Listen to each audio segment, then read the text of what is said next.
Hi my loves, it's me. Welcome back to my channel. In today's video, we will going to channel some messages from your person.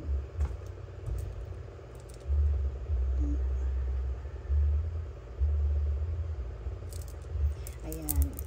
So, ang bango ng pang-cleanse natin ngayon, it is rose incense from our good friend. Ayan, ang ganda niya. Since na tayo ay magla-love reading today. And bago natin simulan habang nagka-cleanse tayo, I would like to invite you to follow our other social media platform. And since na ito ay season, marami po tayong mga bagong merchandise po doon sa ating Shopee shop.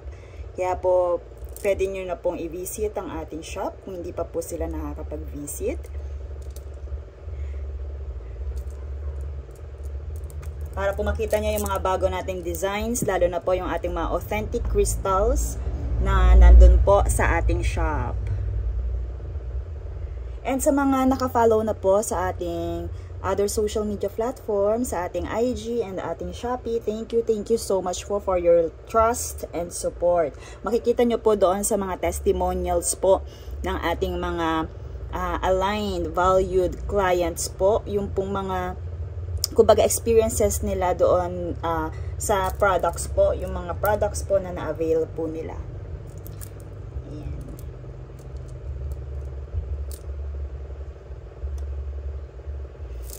And ngayon, let's start.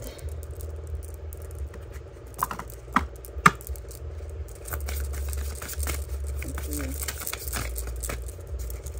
Start tayo.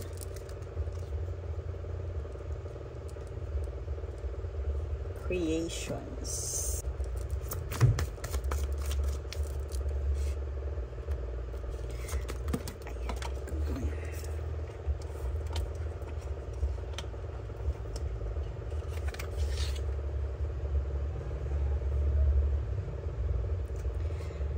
Okay, if you are dealing with Virgo, okay, if you are dealing with Virgo, strong energy with Taurus, and strong energy with Leo. Pwedeng ikaw din yon, Leo or Taurus, Virgo. Capricorn, if you are dealing with Capricorn or you are Capricorn.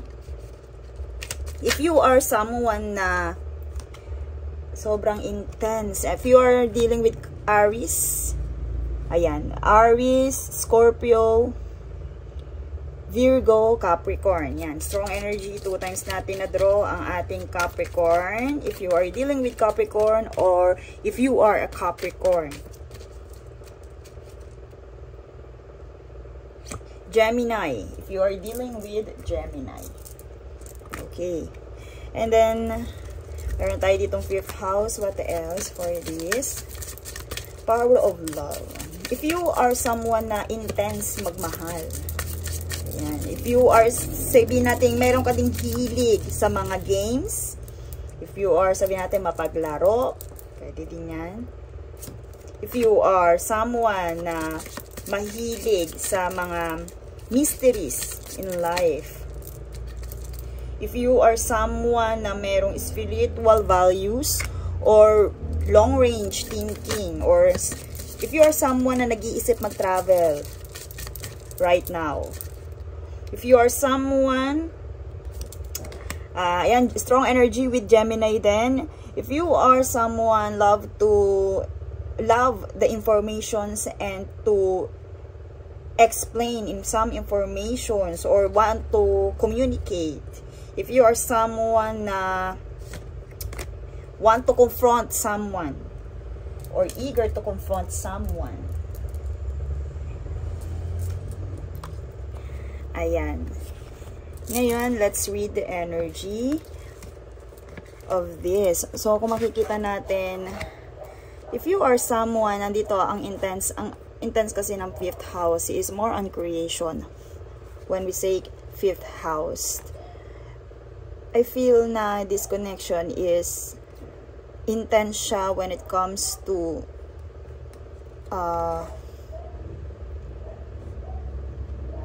soul connection. When it's come to soul connection, nandito kasi yung sabihin nating mysteries, 8th house, and yung sabihin nating travel. You are malinaw na hindi ka, kung ikaw ay sabihin natin hindi ka kasama ng person na to, or hindi mo kasama yung person na iniisip mo right now. So, tamang-tama at baka meron yung message sa'yo to. And, meron kang gustong i-communicate o meron siyang gustong i-communicate. And, maaari ding gusto kanyang i-confront.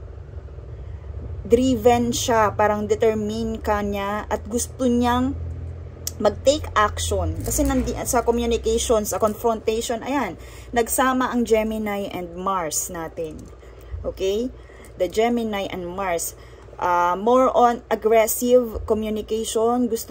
Meron siyang gustong sabihin sa'yo right now. Pero, hindi kayo magkasama. Kailangan niya mag-travel papunta sa'yo. Maybe it's astral travel because nandito yung personal power.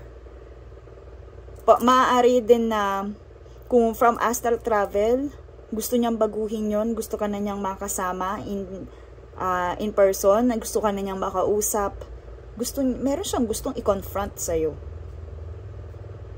And they want to create something new when it comes to your connection.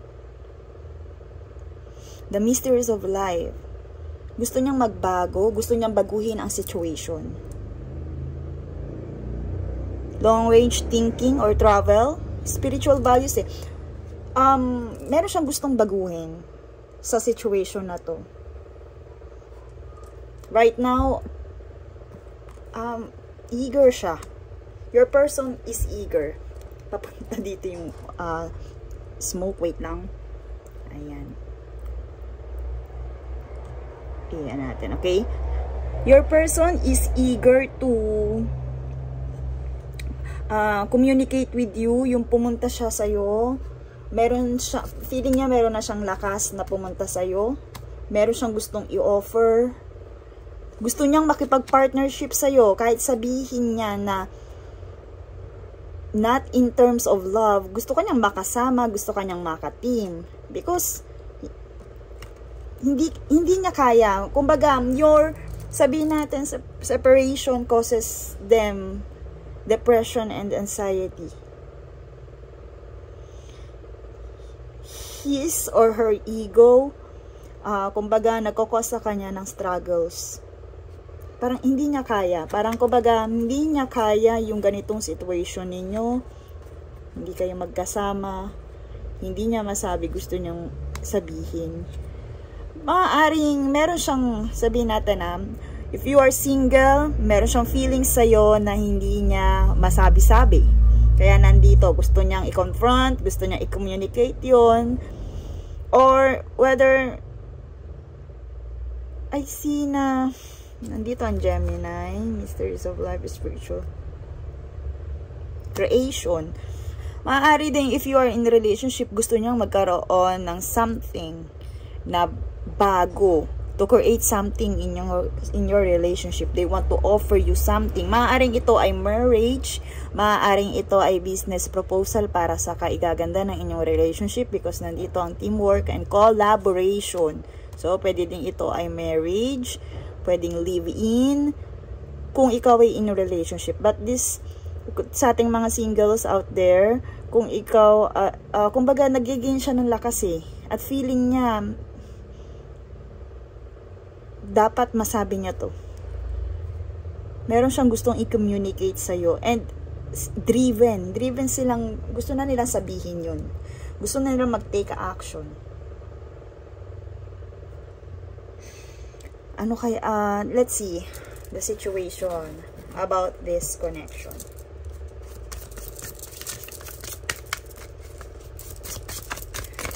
Long range, gusto niya mag-travel papunta sa'yo. Gusto niya agad-agad to sabihin. Para bang madaling-madali siyang sabihin to sa'yo. Feeling niya meron siyang strength na sabihin yun sa'yo. Kasi, kumbaga, kung di niya yung sasabihin, parang nagkukos yun sa kanya ng anxiety. Okay. Adrenaline rush. Diba?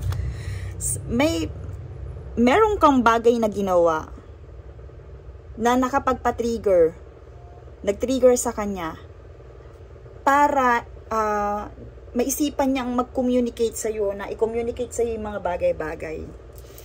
Yung bagay na ginawa mo na yon ay nag-cause sa kanya ng, sabihin natin, emotional roller coaster. Parang bigla siyang na-trigger dun sa bagay, sa action mo. Ito yung mga bagay na sabihin natin itinatago niya before. Na meron kang ginawa na parang sa tingin niya, itinatago niya before. Sabihin natin, like for example, wala akong pakialam, kahit ganun yung gawin niya. Pero deep inside, hindi niya kaya. Okay? Not facing truth. In denial siya before, pero deep inside, gustong-gusto niya. Kaya natin nasabi to na hindi kayo magkasama. Okay? Kung ito ay single, mutual understanding, hindi pa, sabihin natin hindi kayo, or sabihin natin in relationship pero hindi kayo magkasama.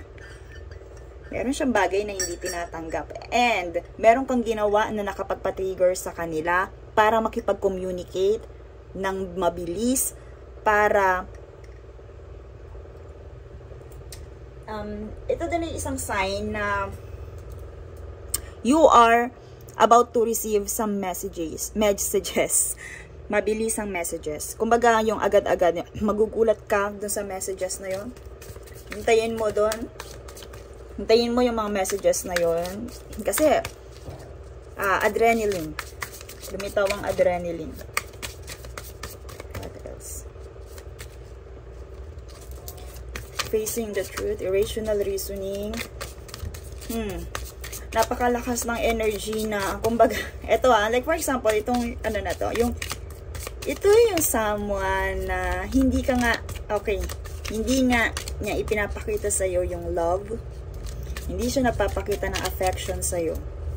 Ito yon. If you are dealing with someone na hindi nagpapakita ng affection sa'yo, and meron kang ginawang bagay, action, na nakapagpa-trigger sa kanila para maging driven, para sabihin natin magkaroon ng lakas para makipag-communicate sa'yo. Proof, show me. Okay.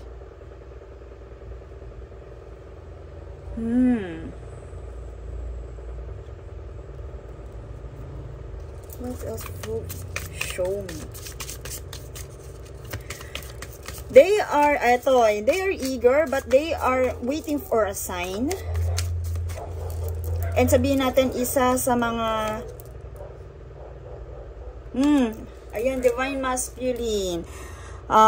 General collectives natin is more on, sabihin natin, nasa feminine energy. Whether you are a male or female, this message is, o sabihin natin mga channeled messages suggest na to, is from divine masculine.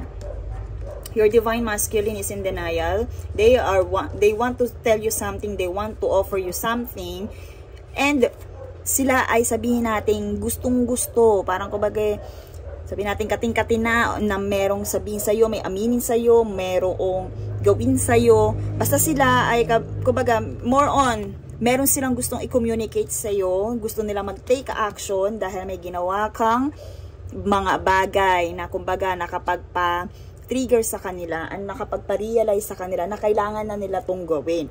But before, meron sa kanila, kumbaga naninimbang sila, naghahanap sila ng pagkakataon, ng mga signs para gawin to. Once na nakita na nila yung signs na yun, gusto na nilang sabihin, agad-agad. Kumbaga, nangihingi lang sila, sabihin natin, ng guidance na kung dapat ba nilang sabihin yun sa inyo.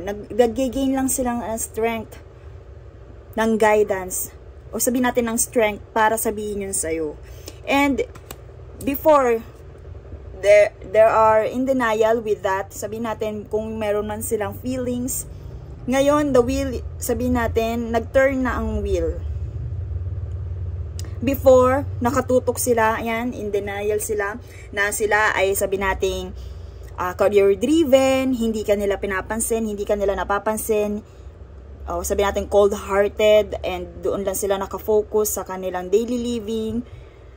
Pero ito kasi, ang ibig sabihin nito, dance in denial, hindi kanila parang pinagpapakitaan na sabihin natin, priority kanila or sabihin natin, hindi nila pinapakita na special ka sa kanila.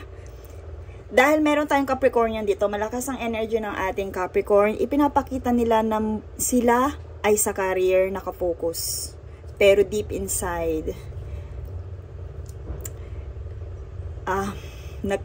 sabihin natin, sobrang na-hurt sila sa mga bagay-bagay. Meron silang mga gustong i-communicate sa'yo na hindi nila masabi. And sabihin natin nagiging trigger sila sa'yo. Okay? The wheel is turning. Iniisip nila na ito na yung time para gawin yung mga bagay na yun or sabihin yung mga bagay na yun. Okay, maybe nasaktan mo yung taong to, or maybe may ginawa ka sa kanilang, nakapagpa-trigger sa kanila, may ginawa ka sa kanilang, hindi nila sukat akalain na tatamaan sila, magiging, sabihin natin, mararamdaman nila yung pagiging alone without you. Maaari meron kang ginawang action na nakapagpa-trigger sa kanila. You make them sad. Andyan ulit pretending. Okay? Kumbaga, hindi nila pinakita kasi agad sa'yo yung nararamdaman nila. Pero deep inside, nagkakos ka sa kanila ng pain. Ano ba ginawa mo na yun? Maaaring naglagay ka ng boundaries, pwede yun. Na ikinagulat nila. Na maaaring hindi mo sila pinansin or hindi mo na sila pinapansin or nag-cut ka ng communication sa kanila. Kumbaga, before hindi mo to alam na may impact ka sa kanya. They are pretending, they are in denial. Before, parang iniisip mo hindi ka kawalan sa taong to. Pero deep inside, sobrang importante ka sa kanila. You make them broke. You make them feel alone. Pag wala ang presensya mo or sabihin natin wala yung pagkikipag-communicate mo sa kanila, they feeling alone. Okay. My loves, last one. Gambling. Okay, 2 times. Sige. Anin natin tong gambling. Lumabas ang gambling. They want to take risk. Are you ready? This person want to take risk. Gusto na nilang makipagsapalaran kung sasabihin ba nila sa iyo or sasabihin ba nila sa iyo yung mga bagay na to. 2 times lumabas yung gambling dito sa 5th house. Gusto nila mag-take risk. Parang kumbaga, sa mga singles natin, gusto nilang mag-offer. Whether you like it or not, i-offer nila yon. Gusto nilang makipagsapalaran, pero one thing is for sure, gusto na nilang gawin.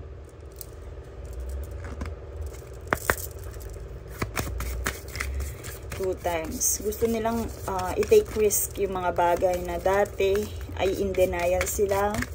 I feel na nandito din yung sabihin natin, yun nga, nandito kasi will dati in denial at ngayon ay gusto na nilang magpakatotoo.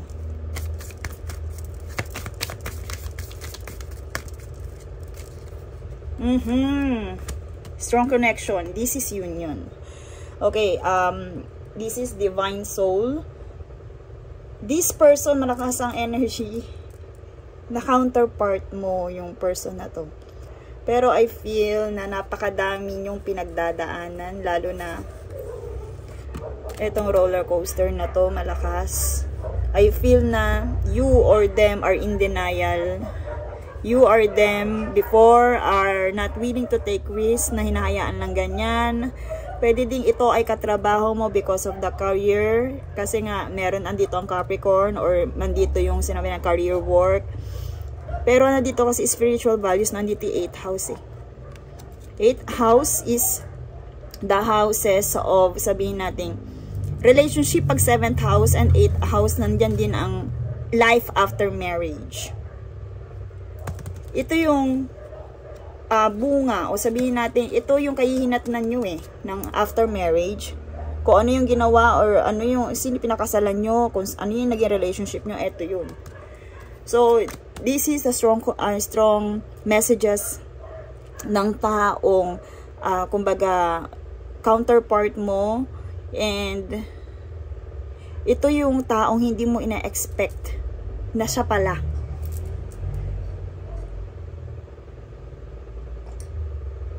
Hindi mo ina-expect kasi nga parang dami yung pwedeng hindi kayo, kaya hindi mo iniisip na siya na. Or pwedeng red flag siya kung kayo ay in relationship, may nakikita kang red flag.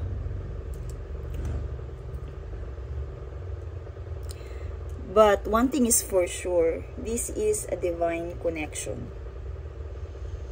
This is, sabihin nating,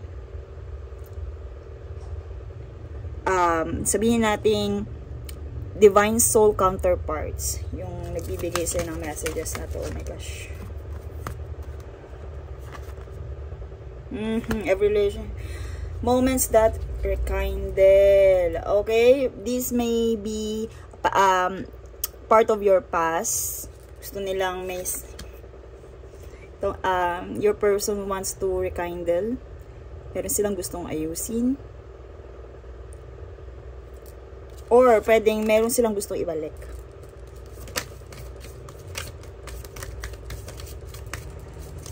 Pero mahirap talaga sa part na to. Hindi mo talaga maiintindihan or hindi mo sukat akalain kasi pretending yung taong to before. In denial yung taong na to before sa nararamdaman nila sa'yo.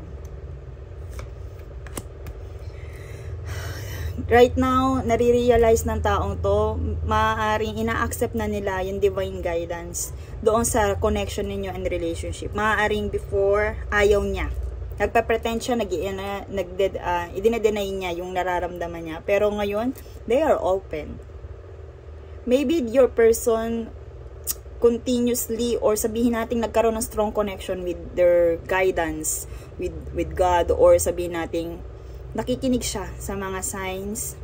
Maaaring pinalawak niya ang kanyang wisdom, kaya ngayon nare-realize niya na ikaw ang nararapat para sa kanya.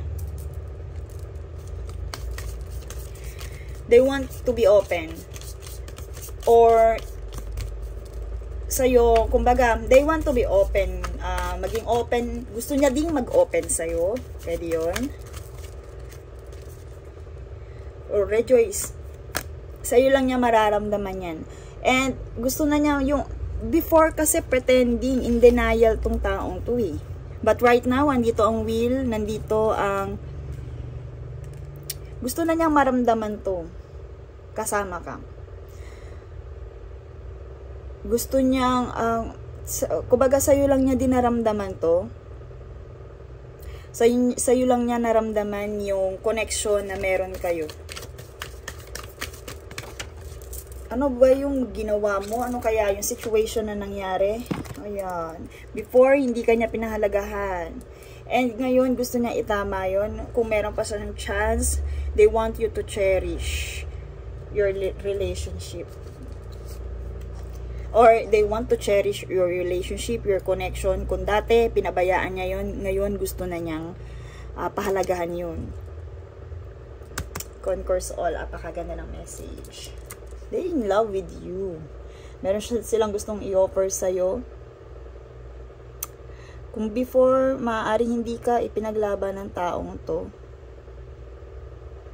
Before, maaaring in denial siya. Pwede din ganito, yung situation na hindi ka tanggap ng tao sa paligid niya, kaya dinedenial niya, or sabihin natin, niloloko niya yung sarili niya na wala siyang nararamdaman sa'yo. They are pretending. Pero ngayon, kumbaga nakikinig siya.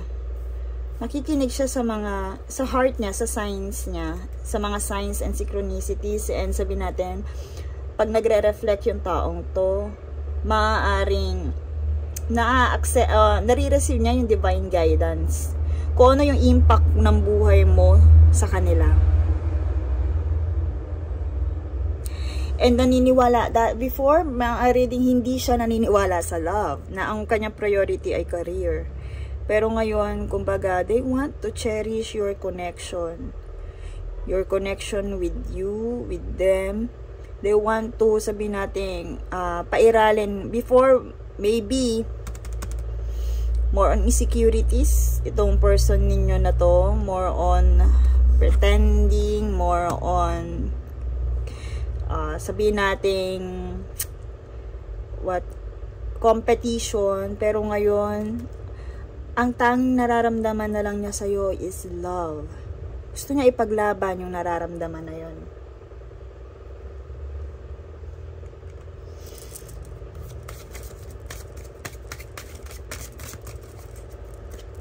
And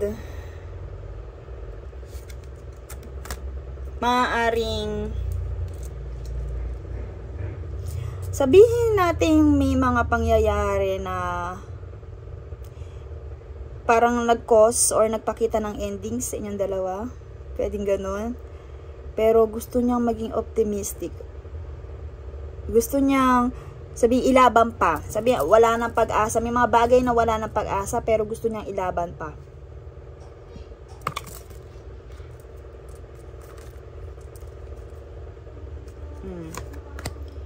Hinahanap-hanap ka niya. Hindi niya maintindihan bakit ganun na lang yung nararamdaman niya sa'yo. Iba yung impact mo sa kanila. Okay, and if you are in a relationship, yan nga, they are treating you as their divine counterpart na ikaw na talaga.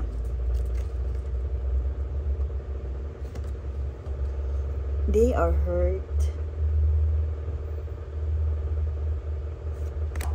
Can't even look at you right now. They are hurt. Maaari ding they desires you. Diba?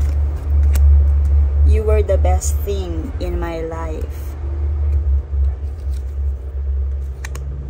I hope that you can forgive me one day. Meron nga.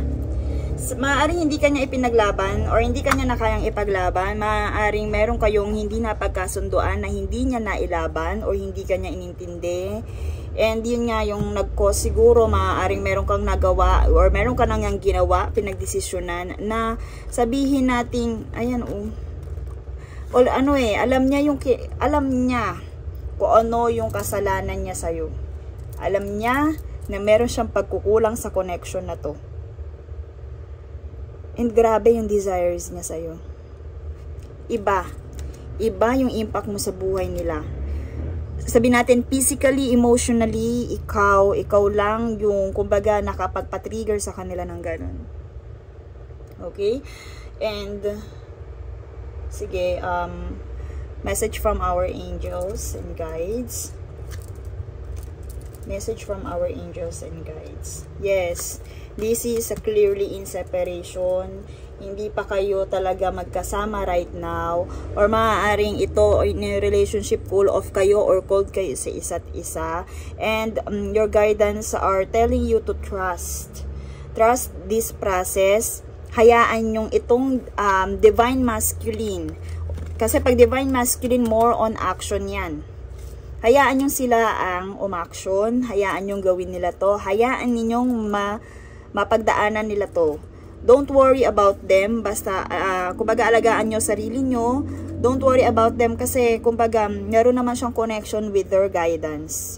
And nasa sa kanila yon kung i-accept nila yung bawat signs, yung bawat messages na natatanggap nila from their guides, from the gods, and the universe. Hayaan nyong mag-unfold ang mga bagay-bagay habang ang connection na to ay is in separation. Okay, my loves? And that's all for this reading. I'll see you in my next one.